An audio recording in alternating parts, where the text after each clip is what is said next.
तो देखिए, पूरे उत्तर भारत में सर्दी का सितम देखने को मिला। राज कोहरे की चादर से उत्तर भारत पूरी तरह से ढका हुआ है। हमारे साथ एक साथ छह रिपोर्टर अलग अलग जगह से जुड़े हुए हैं। सबसे पहले दिल्ली से देखिए विशाल जुड़े हैं, लखनऊ से विवेक राय जुड़े हैं, अलवर से अमरदीप जुड़े हैं, भोपाल से सत्य विजय जुड़े हैं, कानपुर से गौरव जुड़े हैं, दिल्ली से मीनाक्षी भी जुड़ी है। सबसे पहले विशाल का रुख करते हैं। विशाल, क्या कुछ रहा आज ठंड का माहौल, क्या रफ्तार पर ब्रेक लग गई है? जी बिल्कुल, देखिए अनूप, ठंड का सितम जो है वो दिल्ली के लोगों पर लगातार जारी है, क्योंकि तापमान की अगर बात करें हम तो कई हिल स्टेशन से भी कम तापमान दिल्ली में दर्ज किया गया है। कल की अगर बात करें तो दिल्ली के कुछ इलाकों में 1.9 डिग्री सेल्सियस जो है वो तापमान दर्ज किया गया, जो अपने आप में बेहद चौंकाने वाला है। इस बार अगर जनवरी महीने की बात करें तो पिछले 10 सालों का रिकॉर्ड जो है वो ठंड ने इस बार जनवरी महीने में तोड़ दिया है। इसको मद्देनजर रखते हुए दिल्ली सरकार ने कुछ अहम फैसले लिए हैं, जिसमें सभी स्कूलों को जो है वो 8 तारीख तक बंद किया गया था, जिसको एक्सटेंड करके अब 15 जनवरी तक कर दिया गया है। इसी के साथ साथ दिल्ली में रेड अलर्ट भी जारी कर दिया गया है ठंड को लेकर। एक बार मैं चाहूंगा कि आप तस्वीरें दिखाइए। इस वक्त हम सेंट्रल दिल्ली में मौजूद हैं और यहां से कुछ मीटर के बाद की विजिबिलिटी जो है वो आपको नजर नहीं आएगी, जिसकी वजह से ट्रैफिक की भी समस्या हो रही है। गाड़ियों की जो स्पीड है वो काफी धीरे हो गई है, जिससे ट्रैफिक जाम का भी सामना करना पड़ रहा है। इसी के साथ साथ पहाड़ी इलाकों के नजदीक होने की वजह से दिल्ली में अक्सर इस तरह की ठंड हो जाया करती है, लेकिन अगर सबसे ज्यादा ठंडे इलाकों की हम बात करें जो आमतौर पर बहुत गर्म रहता है, उनमें से एक राजस्थान है। अमरदीप हमारे साथ है। अमरदीप, जितनी ज्यादा गर्मी पड़ती है राजस्थान में, जब ठंड का मौसम आता है तो बिल्कुल जो वातावरण है वो बिल्कुल उल्टा हो जाता है। क्या आलम है इस वक्त सर्दी का राजस्थान में? देखिए, राजस्थान में जितनी ज़्यादा गर्मी पड़ती है उससे ज़्यादा गलन जो है वो यहाँ पे पड़ती है। और अब मैं अलवर में हूँ, आप देख सकते हैं, भले ही 2 दिन के बाद धूप निकली है, लेकिन पिछले 7 दिन की अगर यहाँ बात करें तो कोहरा था, फोग बहुत ज़्यादा थी, विजिबिलिटी बहुत कम थी। और सबसे बड़ी चीज़ ये है कि गलन इस इलाके में बहुत ज़्यादा रहती है, क्योंकि पहाड़ों की सर्दी जो है वो मैदानी इलाकों में सबसे पहले दिल्ली से होते हुए अलवर की तरफ आती है। मेरे साथ में कुछ मॉर्निंग वॉक करते हुए डॉक्टर्स और अलवर वासी, उनसे बात करेंगे। मैम, कितनी ठंड है? ठंड बहुत ज़्यादा है। पिछले 2 सालों से अब की बार सबसे ज़्यादा ठंड पड़ी हुई है। 2 सालों से सबसे ज़्यादा ठंड पड़ी है। डॉक्टर्स कुछ यहाँ पे हैं जो हमारे दर्शकों को ये बताएंगे ठंड से बचने का तरीका क्या है। सर, कितनी ज़्यादा ठंड है और कैसे बच सकते हैं? जी बिल्कुल, वैसे तो ठंड हमें अच्छी लगती है, क्योंकि ठंड में कुछ खाना पीना और बहुत सारी चीज़ें होती हैं, बट कुछ सावधानियां मैं आपको बताना चाहूँगा। सबसे पहले तो ठंड में कुछ बीमारियां लोगों को बढ़ जाती हैं, जैसे स्ट्रोक, हार्ट अटैक, और जो सांस के मरीज हैं तो उन्हें खास ध्यान रखना चाहिए कि ठंड जब सुबह जब तक धूप ना निकले तो घर से बाहर ना निकले, तो इस तरह के इंसिडेंट्स कम किए जा सकते हैं। दूसरा होता है रोड ट्रैफिक एक्सीडेंट, एक बहुत बड़ी समस्या है। तो फोग में लोग अगर बहुत ही आवश्यक ना हो तो ट्रैवल ना करें, गाड़ी ना चलाएं, क्योंकि आप या किसी और के द्वारा दुर्घटना की संभावना बहुत ज्यादा बढ़। बिल्कुल एहतियात बरतने की जरूरत है और एहतियात बहुत जरूरी है अभी ठंड में खासकर। लखनऊ से हमारे सहयोगी विवेक राय भी हमारे साथ जुड़े। विवेक, नवाबों के शहर में ठंड का क्या हाल है?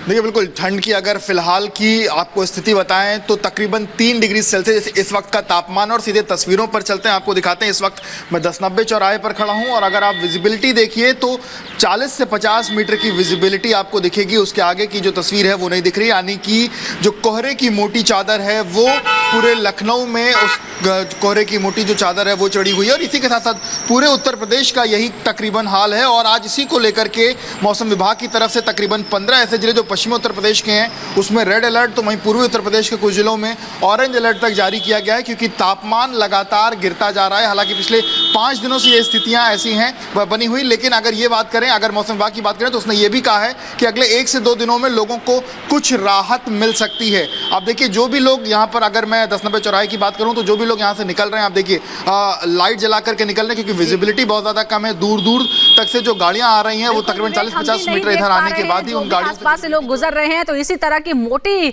घनी चादर है, इस वक्त फॉग जो है उसका असर देखने को मिल रहा है। भोपाल चलते हैं, सत्य विजय हमारे साथ हैं। सत्य विजय, भोपाल में किस तरह की स्थिति है? क्योंकि जानकारी मिली है कि मध्य प्रदेश के कई ऐसे जिले हैं जहां पर तापमान भारत के दूसरे इलाकों के मुकाबले बहुत ज्यादा कम है। जी हाँ, बिल्कुल। देखिए, झीलों की नगरी भोपाल की बात करें तो आज थोड़ी राहत की बात है भोपाल के लिए, क्योंकि यहाँ पर सूरज निकला है। 8:15 का समय हो रहा है। इस दौरान इतनी जो सूरज की किरणें हैं वो यहाँ देखने को मिल रही हैं, क्योंकि 2 से 3 दिन से यहाँ पर कोहरा, शीतलहर इस तरह की स्थिति थी, तो लोगों को सूरज के दर्शन तक नहीं हो रहे थे, जिस वजह से सर्दी ज़्यादा थी। लेकिन मध्य प्रदेश के दूसरे इलाकों की बात करें, चाहे वो बघेलखंड हो, बुंदेलखंड हो, महाकौशल हो, सबसे जो ठंडा इलाका रहा है वो नौगांव और उमरिया रहा है, जहाँ पर की टेम्परेचर मिनिमम टेम्परेचर 0 से 1 के बीच रहा है। अभी मौसम के अंदर अपडेट तो नहीं किया, लेकिन जानकारी ये भी है कि माइनस में टेम्परेचर नौगांव में गया है। इस तरह के अपडेट है, तो वहाँ काफ़ी कड़ाके की ठंड है। इसके अलावा बुंदेलखंड हो, बघेलखंड हो, महाकौशल हो, इन इलाकों में मौसम के अंदर चेतावनी दी है कि तेज शीतलहर रहेगी, कोल्ड वेव जो है उसका असर देखने को मिलेगा, कोहरा रहेगा, बिल्कुल सत्य विजय। और कानपुर से गौरव भी हमारे साथ जुड़े। गौरव का रुख कर लेते हैं। गौरव, आपको देखकर लग रहा है वहां भी सर्दी का सितम चल रहा है। हम चाहेंगे तस्वीरें भी दिखा और बताएं कि आज पारा कितना गिरा था, तापमान कितना था आज?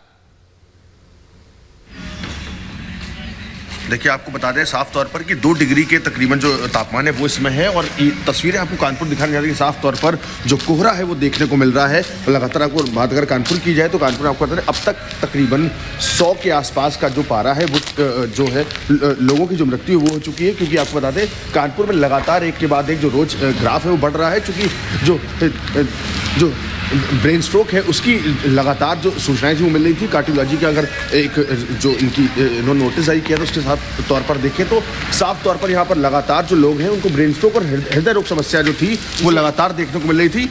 और एक हफ्ते की अगर बात की जाए तो 100 से ज़्यादा लोग हैं जिनको इस तरह की समस्या का सामना किया, और तकरीबन 500 से ज़्यादा लोग हैं जो अब तक हॉस्पिटल में एडमिट हो चुके हैं। बिल्कुल गौरव, और ऐसा लग रहा है कि काफ़ी सर्दी में है। जाहिर तौर पर आप बाहर खड़े हैं इसलिए ज़्यादा महसूस भी हो रही होगी। नोएडा से मीनाक्षी भी हमारे साथ जुड़ गए। मीनाक्षी, जब हम लोग दफ्तर आए तो हमने देखा किस तरह की परेशानी है। अभी कुछ हालात ठीक हुए हैं, कुछ फॉग कम हुआ है कि नहीं? बिल्कुल। अगर सुजाता हम यहाँ की बात करते हैं, नोएडा का ये DND है, और आप मेरे पीछे की तस्वीर में आपको दिखाती हूँ कि किस तरीके की तस्वीरें, जो विजुअलिटी है वो 25 से 50 मीटर है। सुबह की अगर हम बात करते हैं तो 5, 5:30 के लगभग ये विजिबिलिटी 0 से 25 मीटर हो रही थी। एक तो शीतलहर और ऊपर से कोहरा, और इस वजह से लोगों को अपनी डिपर का उपयोग भी करना पड़ रहा है। आप समझ सकती है कि आज मंडे है और मंडे के दिन रोड पर ज़्यादा भीड़ होती है, ज़्यादा गाड़ियाँ होती है, लेकिन रफ्तार पर ब्रेक सिर्फ इस वजह से लगा हुआ है क्योंकि यहाँ कहीं ना कहीं कोहरे की वजह से लोग थोड़ी देरी से निकलना चाह रहे हैं। और इसी वजह से आपने वो तस्वीरें भी दिखाई कि किस तरीके से ट्रेनें जो है वो भी लेट हुई है, और ट्रेनें लेट हुई है। 42 ट्रेनें कल लेट हुई थी। अगर आज की बात करते तो आज भी कई ट्रेनें लेट है। हमारे तमाम सहयोगी हमारे साथ बने हुए हैं। फिलहाल यहाँ रुक रहे एक छोटे से ब्रेक के लिए। ब्रेक के उस पार आपको दिखाएंगे उत्तर भारत में कोल्ड अटैक।